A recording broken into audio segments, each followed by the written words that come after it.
ପିଲାମାନେ, ଆଚ୍ଛା କହିଲ, ଘରେ ତୁମକୁ ସବୁଠାରୁ କିଏ ବେଶୀ ଭଲ ପାଆନ୍ତି? ହଁ, ମା ବେଶୀ ଭଲ ପାଆନ୍ତି। ଆଚ୍ଛା, ତୁମେ ମାଙ୍କୁ ଭଲ ପାଅ ନା ନାହିଁ? ହଁ, ମା ଯେମିତି ତୁମକୁ ଭଲ ପାଆନ୍ତି, ତୁମେ ବି ମାଙ୍କୁ ସେମିତି ଭଲ ପାଇବ। ଆଚ୍ଛା, ମା ତୁମର ସବୁ କ'ଣ କେତେ କାମ ନ କରନ୍ତି କହିଲ? ସକାଳୁ ତୁମକୁ ବିଛଣାରୁ ଉଠାନ୍ତି, ତୁମ ଦାନ୍ତ ଘଷେଇ ଦିଅନ୍ତି, ତୁମକୁ ଜଳଖିଆ ଖାଇବାକୁ ଦିଅନ୍ତି, ତାପରେ ପୁଣି ସ୍କୁଲ ଟାଇମ୍ ହେଇଗଲେ ତୁମକୁ ଗାଧୋଇ ଦିଅନ୍ତି, ତୁମ ମୁଣ୍ଡ କୁଣ୍ଡେଇ ଦିଅନ୍ତି, ସ୍କୁଲ ଡ୍ରେସ୍ ପିନ୍ଧେଇ ଦିଅନ୍ତି, ଆଉ ତୁମର ବସ୍ତାନି ସଜାଡ଼ି ଦେଇକିରି ତୁମକୁ ବସ୍ତାନି ଦେଇ ଆଉ ସ୍କୁଲର ୟୁନିଫର୍ମ ପିନ୍ଧେଇ ସ୍କୁଲକୁ ଟିଫିନ୍ ଦେଇ ପଠାନ୍ତି ନା ନାହିଁ? ହଁ, ଏତେ କାମ ତୁମର କରନ୍ତି। ସକାଳୁ ବିଛଣାରୁ ଉଠିବା ଠାରୁ ପୁଣି ବିଛଣାକୁ ଯିବା ପର୍ଯ୍ୟନ୍ତ ଯେତେ କାମ, ମା ତୁମର ସବୁ କାମ କରନ୍ତି। ହଁ, ସେମିତି ଆଜି ତୁମ ଦ୍ୱିତୀୟ ଶ୍ରେଣୀ ହସ ଖୁସି ବହିର ପାଠ ମା ପରି ମୋର କିଏ ସେ ହେବ ଗୀତଟିକୁ ଚାଲ ପଢ଼ିବା। ଆଚ୍ଛା, ମୁଁ ଆଗରେ ପଢ଼ୁଛି, ତୁମେ ମାନେ ପଛେ ପଛେ ପଢ଼। ଭଲ ଗୀତଟିଏ ତ ଅଛି ଆଉ। ଆମେ ମାଙ୍କ ବିଷୟରେ କ'ଣ ସବୁ ଲେଖା ହେଇଛି, ମୁଁ ପଢ଼ୁଛି ଗୀତଟିକୁ, ମୋଠୁ ତୁମେ ଶୁଣିବ ଆଉ ମୋ ପଛେ ପଛେ ପଢ଼ିବ। ପଢ଼। ମା ପରି ମୋର କିଏ ସେ ହେବ, ମା ପରି ମୋର କିଏ ସେ ହେବ, ନାନା ଗୀତ ଗାଇ ଖୁଆଇ ଦେବ, କୋଳେ ଧରିବ ଗେଲ କରିବ, ମୋ ଆଖିରେ ଲୁହ ଜକେଇ ଆସିଲେ କାଖ କରି ମୋତେ ହସେଇ ଦେବ, ମା ପରି ମୋର କିଏ ସେ ହେବ, ମା ପରି ମୋର କିଏ ସେ ହେବ।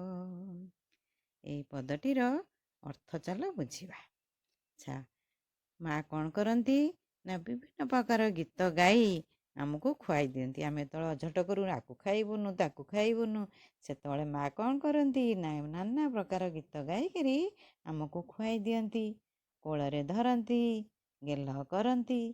ଯେତେବେଳେ ଯଦି ଆମର କୌଣସି ଅସୁବିଧା ହେଲା, ଆମ ଆଖିରେ ଟିକେ ଯଦି ଲୁହ ଜକେଇ ଆସିଲା, ତାହେଲେ ମା କ'ଣ କରନ୍ତି, କାଖ କରିକିରି ଆମକୁ ହସେଇ ଦିଅନ୍ତି।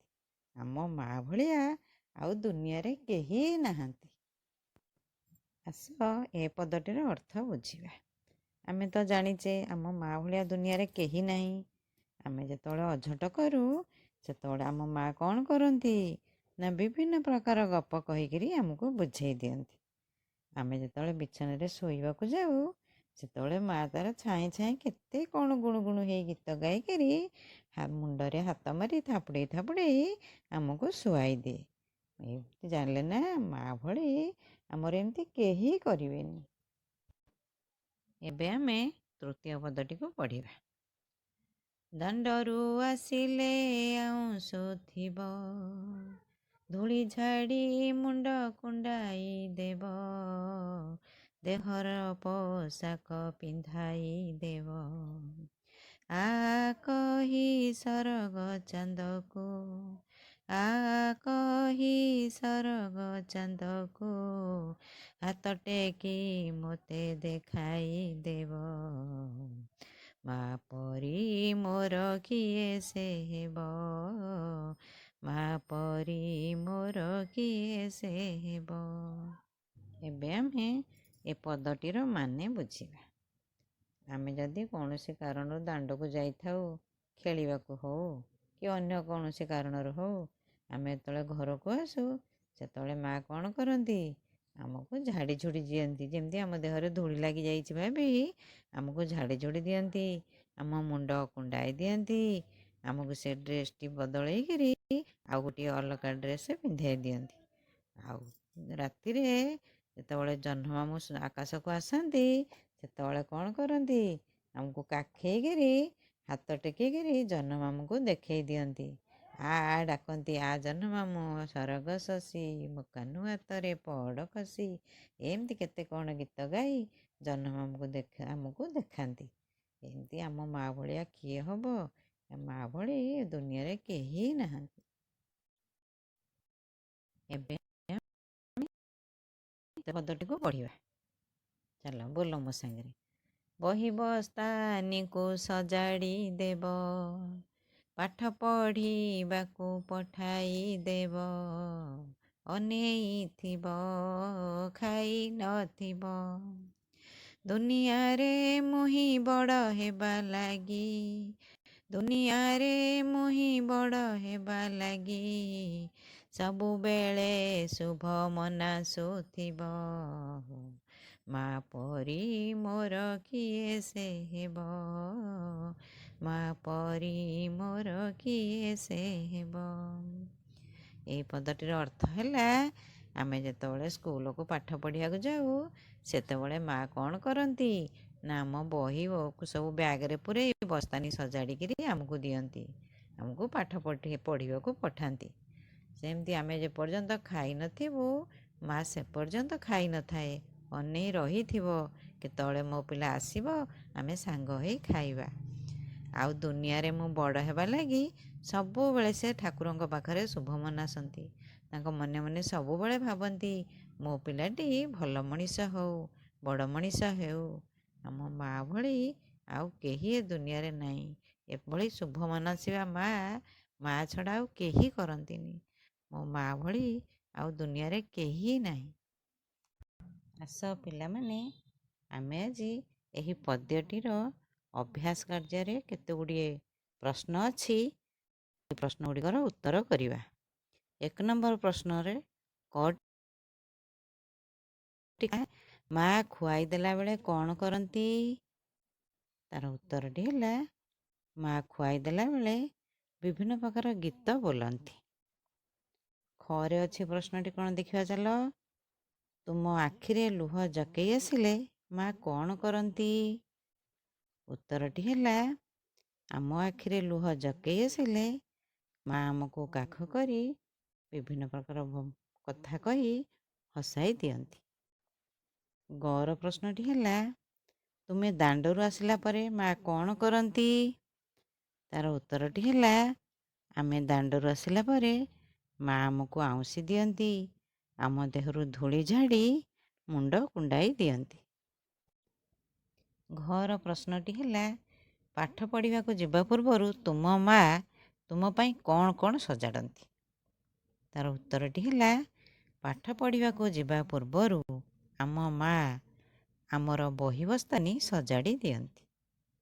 ଉଅଁର ପ୍ରଶ୍ନଟି ହେଲା, ତୁମ ମା ତୁମେ ବଡ଼ ହେଲେ କ'ଣ ହେବା ଲାଗି ଶୁଭ ମନାସନ୍ତି? ତାର ଉତ୍ତରଟି ହେଲା, ଆମେ ବଡ଼ ହେଲା ପରେ ଭଲ ମଣିଷଟିଏ ହୋଇ ଖୁସିରେ ରହିବା ପାଇଁ ମା ଆମର ଶୁଭ ମନାସନ୍ତି। ପ୍ରଶ୍ନଟି ହେଲା, ତୁମେ ତୁମ ମାଙ୍କ ଠାରୁ କେଉଁ କେଉଁ ସମୟରେ ଗପ ଶୁଣିଥାଅ? ତାର ଉତ୍ତରଟି ହେଲା, ଆମେ ଖାଇଲା ବେଳେ, ଶୋଇଲା ବେଳେ ଆମେ ଆମ ମାଙ୍କ ଠାରୁ ଗପ ଶୁଣିଥାଉ। 2 ନମ୍ବର କର ପ୍ରଶ୍ନଟି ହେଲା, ତୁମ ମା ତୁମ ପାଇଁ କ'ଣ କ'ଣ କାମ କରନ୍ତି? ତାର ଉତ୍ତରଟି ହେଲା, ଆମ ମା ଆମକୁ ସକାଳୁ ବିଛଣାରୁ ଉଠାନ୍ତି, ଦାନ୍ତ ଘଷେଇ ଦିଅନ୍ତି, ଗାଧୋଇ ଦିଅନ୍ତି, ମୁଣ୍ଡ କୁଣ୍ଡାଇ ଦିଅନ୍ତି, ପୋଷାକ ପିନ୍ଧାଇ ଦିଅନ୍ତି, ଖୁଆଇ ଦିଅନ୍ତି, ସ୍କୁଲକୁ ପାଠ ପଢ଼ିବାକୁ ଛାଡ଼ନ୍ତି, କାଖ କରନ୍ତି, ଶୁଆଇ ଦିଅନ୍ତି। 2 ନମ୍ବର ଖର ପ୍ରଶ୍ନଟି ହେଲା, ତୁମ ମା ଘରେ ନଥିବା ସମୟରେ ତୁମର କି ଅସୁବିଧା ହୁଏ? ତାର ଉତ୍ତରଟି ହେଲା, ଆମ ମା ଘରେ ନଥିଲା ବେଳେ ଆମେ ଖାଇବାକୁ, ଶୋଇବାକୁ ସବୁ କାମରେ ଆମର ଅସୁବିଧା ହୁଏ, ଆମେ ହଇରାଣ ହେଉ। ଖର ପ୍ରଶ୍ନଟି ହେଲା, ତୁମ ପରିବାରରେ କିଏ କିଏ ଅଛନ୍ତି? ଉତ୍ତରଟି ହେଲା, ଆମ ପରିବାରରେ ଜେଜେ, ଜେଜେମା, ବାପା, ମା, ଭାଇ, ଭଉଣୀ, କକା, କାକି ଅଛନ୍ତି। 3 ନମ୍ବର ପ୍ରଶ୍ନଟି ହେଲା, ଛାଡ଼ି ଦିଆଯାଇଥିବା ପଦଟି ପୂରଣ କର। କରେ ଅଛି କ'ଣ? ନା କରେ ଅଛି, ମୋ ଆଖିରେ ଲୁହ ଜକେଇ ଆସିଲେ, ତାପର ପଦଟି କ'ଣ? କାଖ କରି ମୋତେ ହସେଇ ଦେବ। ଖରେ ଅଛି, ଗୁଣୁ ଗୁଣୁ ହୋଇ ଗୀତ ଗାଇ ଗାଇ ତାପର ପଦଟି କ'ଣ? ହଁ, ବିଛଣାରେ ମୋତେ ଶୁଆଇ ଦେବ। ଗର ପ୍ରଶ୍ନଟି ହେଲା ପଦଟି କ'ଣ ଲେଖାଯାଇଛି ଦେଖ। ଦାଣ୍ଡରୁ ଆସିଲେ ଆଉଁଶୁଥିବ। ହଁ, ତାପର ପଦଟି ଧୂଳି ଝାଡ଼ି ମୁଣ୍ଡ କୁଣ୍ଡାଇ ଦେବ। ଘରେ କ'ଣ ଅଛି? ଦୁନିଆରେ କହିକି ଗୋଟେ ଶୂନ୍ୟ ସ୍ଥାନ ଛାଡ଼ିଛି। ତା ପର ପଦଟିକି ଲେଖିଦେଇଛି ସବୁବେଳେ ଶୁଭ ମନାସୁଥିବ। ତୁମେ ତାର ପୂର୍ବ ପଦଟି ଲେଖ। ଦୁନିଆରେ ମୁହିଁ ବଡ଼ ହେବା ଲାଗି ସବୁବେଳେ ଶୁଭ ମନାସୁଥିବ। 4 ନମ୍ବର ପ୍ରଶ୍ନଟି ହେଲା ପାଠଟିକୁ ପଢ଼ି ପଦ୍ୟ ଅନୁସାରେ ସଜାଅ। ଏଠି ଗୋଟିଏ ପଦ ଦେଇଛି, ତାକୁ ଅସଜଡ଼ା କରିଛି। ଅସଜଡ଼ା ହେଇକି ରହିଛି ପଦଟି। ତୁମେ ତାକୁ ସଜାଡ଼ିକି ଲେଖିବ। ତୁମେ ପଦ୍ୟଟି ପଢ଼ିଛ, ତୁମେ ତାକୁ ସଜାଡ଼ି ଲେଖିବ। କରେ ଅଛି ପିନ୍ଧାଇ ଦେବ ପୋଷାକ ଦେହରେ। ଆକୁ ସଜାଡ଼ି ଲେଖିଲେ କ'ଣ ହବ? କ'ଣ ହବ? ହଁ, ପୋଷାକ ପିନ୍ଧାଇ ଦେବ। ଖରେ ଅଛି ମୋ ସହିବ ସବୁ ଅଳି ଅଝଟ। ଆକୁ ସଜାଡ଼ି ଲେଖ। ସଜାଡ଼ି ଲେଖିଲେ କ'ଣ ହବ? ନା ମୋ ଅଳି ଅଝଟ ସବୁ ସହିବ। ଗରେ ଅଛି ମୋତେ ଦେବ ହସେଇ କାଖ କରି। ଆକୁ ଆମେ ସଜାଡ଼ିକି ଲେଖିବା। ସଜାଡ଼ିକି ଲେଖ। ସଜାଡ଼ି ଲେଖିଲେ କ'ଣ ହବ? କାଖ କରି ମୋତେ ହସେଇ ଦେବ। ଘରେ ଅଛି ସଜାଡ଼ି ବହି ବସ୍ତାନିକୁ ଦେବ। ଆକୁ ଆମେ ଏ ଅସଜଡ଼ା ପଦଟିକୁ ସଜାଡ଼ିବା। ହଁ, କୁହ। ହଁ, ବହି ବସ୍ତାନିକୁ ସଜାଡ଼ି ଦେବ। 5 ନମ୍ବର ପ୍ରଶ୍ନଟି ହେଲା ତୁମ ମା ତୁମ ପାଇଁ କେଉଁ କେଉଁ ପିଠା ତିଆରି କରନ୍ତି? ତାର ଉତ୍ତରଟି ହେଲା ଆମ ମା ଆମ ପାଇଁ କୁହ କ'ଣ କ'ଣ ପିଠା ଖାଇଛ ସବୁ କୁହ? ହଁ, ଆରିସା ପିଠା, କାକରା ପିଠା, ମଣ୍ଡା ପିଠା, ଚକୁଳି ପିଠା, ଏଣ୍ଡୁରି ପିଠା ଇତ୍ୟାଦି ତିଆରି କରନ୍ତି। ପିଲାମାନେ, ମୁଁ ଭାବୁଛି ତୁମକୁ ଏ ପଦ୍ୟଟି ନିଶ୍ଚିନ୍ତ ଭଲ ଲାଗିଥିବ। ତୁମକୁ ଯଦି ଭଲ ଲାଗିଲା ତାହେଲେ ତୁମେ ତୁମ ସାଙ୍ଗମାନଙ୍କ ସହିତ ସେୟାର କରିବ, ଲାଇକ୍ କରିବ, ସବସ୍କ୍ରାଇବ୍ କରିବାକୁ ଜମା ଭୁଲିବନି। ଧନ୍ୟବାଦ।